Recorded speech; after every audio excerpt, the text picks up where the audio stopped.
స్తోత్రములు. అమ్మగారికి వందనాలు, అయ్యగారికి వందనాలు. కుడి వచ్చిన మీ అందరూ నా వందనాలండి. నా పేరు మాధురి. మేము ఉంటున్నది నున్న చెరు వాగ్ సెంటర్లో ఉంటామండి. అయితే నేను ఇక్కడికి ఎందుకు వచ్చానంటే 2014 జూన్ నెలలో పౌర్ణమి రోజు ఇక్కడికి వచ్చానండి. నాకు కొంతకాలంగా విపరీతమైన తలనొప్పి అనేది ఉండేదండి. ఆ తలనొప్పి వల్ల నేను చాలా బాధపడుతూ ఉండేదాన్ని. అయితే ఎవరో చెప్తే ఇక్కడికి వచ్చాను, ఇట్లా స్వస్థత జరుగుతుందని. అంటే సరే ఒకరోజు పౌర్ణమి రోజు అనుకోకుండా వచ్చానండి ఇక్కడికి. నేను వచ్చి ఆ రోజు ఉపవాసం ఉండి దేవుని సన్నిధిలో ఒక చిన్న ప్రార్థన అండి. అప్పటి వరకు నేను ప్రార్థన సరిగ్గా చేసేదాన్ని కాదు. అయితే ఆ ప్రార్థన ఏనండి నన్ను ఈరోజు సజీవుల లెక్కలో నిలబెట్టింది. అయితే నా ప్రభువా, నేను ఇన్నా నుంచి తలనొప్పితో బాధపడుతున్నాను కదా, నీ మందిరానికి వస్తే స్వస్థత జరుగుతుంది అంటున్నారు కాబట్టి నీ మందిరానికి వచ్చి ఒక ప్రార్థన చేసుకుంటున్నాను, నన్ను స్వస్థత కలిగించు అని చెప్పి చిన్న ప్రార్థన చేసుకున్నానండి. ఆ దేవుడు ఆశ్చర్యరీతిగా ఏంటి అంటే ఆ యొక్క తలనొప్పి అనేది నాలోంచి తీసివేశాడు. దేవుని నామానికి వందనములు.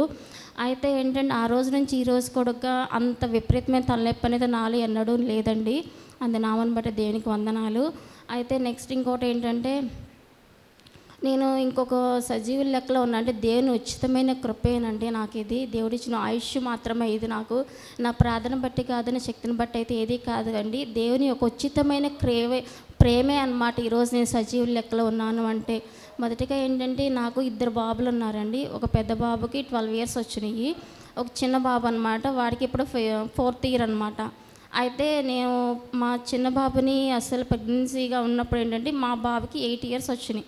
అయితే నాకు అప్పుడు కన్సీవ్ అయితే నేను అనుకున్నాను, ఎందుకు ఇప్పుడు ఈ బేబీ 8 సంవత్సరాలు వచ్చినాయి కదా, ఇప్పుడు ఒక బేబీని తీసుకుంటే చాలా ఇబ్బంది పడిపోతాను నేను, ఎందుకు వాళ్ళిద్దరి మధ్య చాలా వేరియేషన్ వస్తుంది కదా, వద్దని అనుకున్నామండి మేము. అయితే నేనేంటంటే వీళ్ళిద్దరి మధ్య వేరియేషన్ వస్తే ఏ గొడవలు వస్తాయి అని చెప్పేసి ఒక ఆలోచనతో నేను అసలు బేబీని వద్దని అనుకున్నాను. అయితే మా దశమంతకి చెప్పినా కూడా పర్వాలేదు వద్దులే, మనం డ్రాప్ అయిపోదాం అని అన్నారనమాట. అయితే నాకు 4-5 months వరకు అసలు నేను ఎవరికి చెప్పలేదండి, నేను కన్సీవ్ అని చెప్పలేదు. బేబీని పోగొట్టుకోవటానికి నేను నేను చేయగలిగిన ప్రతి కార్యాలు చేశాను అనమాట. అది పోవడానికి ఎలాంటి అన్ని ప్రయోగాలు చేశాను. వెళ్ళి అబార్షన్ చేయించుకోవడం ఒక్క తప్ప నిడిచి అన్ని ప్రయోగాలు చేశానండి. అయితే అసలు ఇన్ని ప్రయోగాలు చేసిన ఈ బేబీ పోవట్లేదు, 5 months వచ్చేసి ఏం చేయాలి దేవా అని చెప్పేసి ఒకరోజు ప్రార్థనలు నిలబడ్డా అనమాట. అయితే అయ్యగారు ఆ రోజు నేను మందిరం బయట ఊడుస్తున్నానండి. అయ్యగారు వచ్చి పలకరించాను ఆ రోజును. మాధురి ఏం చేస్తున్నావంటే, ఏంటి అయ్యగారు బాగానే ఉన్నాను అన్నాను. అయితే నీకు ఎన్నో నెలలు వచ్చింది మాధురి అని అడిగారు. ఇంతవరకు నేనైతే అయ్యగారికి ఏనాడు చెప్పలేదన్నమాట, అయ్యగారికి నమ్మగారికి కానీ. అయితే అయ్యగారు వచ్చి అడిగేటప్పటికి 5th month వచ్చేసింది అయ్యగారు నాకు అన్నాను. అయితే మరి చూయించుకుంటున్నావు అని అడిగారు. లేదు అయ్యగారు అని చెప్పాను. ఎందుకు ఒకసారి దేవునిచ్చిన బిడ్డ మాదిరి ఒకసారి నువ్వు ఆలోచించు అని చెప్పేసి అన్నారనమాట. నాకు అప్పటి వరకు అయ్యగారు చెప్పిన ఒక మాటేనండి ఆ రోజు నన్ను నిలబెట్టిందనమాట. అయితే ఎందుకు అంటున్నారు అయ్యగారు దేవుడిచ్చిన బిడ్డ అని? అవును దేవుడే ఇచ్చాడు కదా, ఇన్నిసార్లు ఇన్ని ప్రయోగాలు చేశాను ఏదీ పోలేదు అంటే అది దేవుని బిడ్డ అని చెప్పేసి ఆ రోజు నేను హాస్పిటల్కి వెళ్ళి చెక్ చేయించుకున్నానండి. అప్పుడే 6th month వచ్చిందనమాట. అటు నేను జాబ్ చేస్తూ ఇటు హాస్పిటల్కి వెళ్ళి చెక్ చేసి జాబ్స్కి వెళ్ళిపోయేదన్నమాట. 9th month వరకు కూడా నేను చాలా కష్టపడ్డానండి. అయితే ఒకరోజు ఈ 9th month వచ్చేసిన తర్వాత నేను పెయిన్ స్టార్ట్ అయ్యనమాట. నాకు ఫస్ట్ బేబీ వచ్చేసి సర్జరీ జరిగింది. అయితే సెకండ్ బేబీకి పెయిన్స్ వస్తున్నా కూడా నాకు పెయిన్స్ అనే సంగతి అయితే నాకైతే తెలియదు అనమాట. ఊరికే వాత నొప్పులు అన్నారు కదా, నేను చాలా నిర్లక్ష్యంగా ఉన్నాను. వాళ్ళు డెలివరీ డేట్ ఇంకా టైం ఇచ్చారు కదా అని చెప్పి హాస్పిటల్కి వెళ్ళలేదండి. అయితే ఆదివారం ఫస్ట్ ఆదివారం అన్నమాట మనకి మే నెలలో ఫస్ట్ ఆదివారం రోజు ఇక్కడికి మన కృష్ణలంక బుజ్జక్క వాళ్ళు భోజనం చేశారన్నమాట. ఆ రోజు ఆకే తీసుకొచ్చి మాదిరి చేయరా ఇంతవరకు భోజనం చేయలేదు 2 అయిపోతుంది కానీ తనే తీసుకొచ్చి ప్లేట్ ఇచ్చిందండి. ఆ రోజు భోజనం చేసి ఇంటికి వెళ్ళిన దగ్గర నుంచి పెయిన్స్ స్టార్ట్ అవుతున్నాయి కానీ నేను ఎవరికి చెప్పలేకపోతున్నాను అనమాట. నాకు పెయిన్స్ వస్తున్నాయి అని చెప్పలేకపోతున్నాను నేను. అయితే ఆ రోజు ఏం జరిగిందంటే, నేను 7:30 వరకు పెయిన్స్తో అలాగ అల్లాడుతూనే ఉన్నాను. నెక్స్ట్ మంత్ కాలేజ్కి వెళ్ళాల్సి వెనక్కి తిరిగి వచ్చేసి అన్నాడు, ఏమైంది రేపు మార్నింగ్ వెళ్ళి అడ్మిట్ అవుదాంలే మనం అని చెప్పేసి ఓర్చుకొని చెప్తున్నాడు కానీ నేను తట్టుకోలేకపోతున్నాను. అలాగే 11 వరకు అలాగే ఉన్నానండి, ఆ నైట్ 11 వరకు. అయితే ఇంక నేను తర్వాత ఏడ్చేసాను, నేను చచ్చిపోతానేమో నన్ను తీసుకెళ్ళి హాస్పిటల్ కంటే. అప్పుడు మా అమ్మగారు తాతగారు తర్వాత కోటేశ్వర అనే వాళ్ళ ఆటోలో తీసుకుని వెళ్ళారండి. అయితే ఆ రోజు అక్కడికి వెళ్ళేసరికి 12 అయిందండి. 12 అయిన తర్వాత డాక్టర్ గారు తిడుతున్నారు అనమాట నన్ను. "నువ్వు సిజేరియన్ మనిషి కదా, నీకు నెల నిండి నీకు తెలియట్లేదా, నువ్వు ఎందుకు ఇలా చేస్తున్నావు" అని చెప్పేసి ఆవిడ తిట్టారండి. నాకు బేబీని 12 గంటల 20 నిమిషాలకు బేబీని చూపించేశారు నాకు. "నీకు మగపిల్లడు పుట్టాడు మాధురి" అని చెప్పేసి ఇచ్చారు. తర్వాత ఏంటంటే వాళ్ళు ఏం చేస్తున్నారంటే నాకు ఒక రాంగ్ ఆపరేషన్ చేశారన్నమాట ఆ రోజున. అది ఏంటంటే నాకు యూరిన్ వచ్చే పేగ్ కట్ చేసేసారండి వాళ్ళు. వాళ్ళ యొక్క నిద్ర మాత్రం అలా కట్ చేశారనమాట.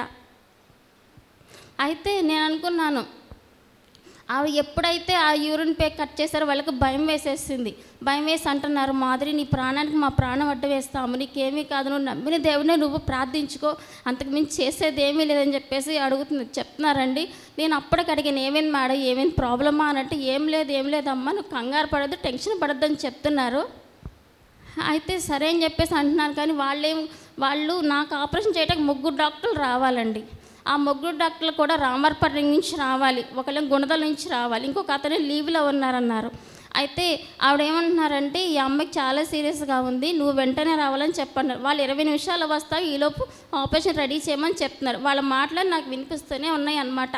అయితే ఆవిడ అంటున్నారు, ఆయన అన్నట్టుగానే 20 నిమిషాల్లోనే వచ్చేసారండి. 20 నిమిషాలు 2 డాక్టర్లు వచ్చేసిన తర్వాత అతను వచ్చి ఒక ట్యాబ్లెట్ ఇచ్చి, "నీకు భయం లేదు, ఈ ట్యాబ్లెట్ నీ నాలుక కింద పెట్టుకున్న పడుకు, నీకేమీ కాదు, నీకు ఆపరేషన్ సక్సెస్ అవుద్దని" చెప్పారండి.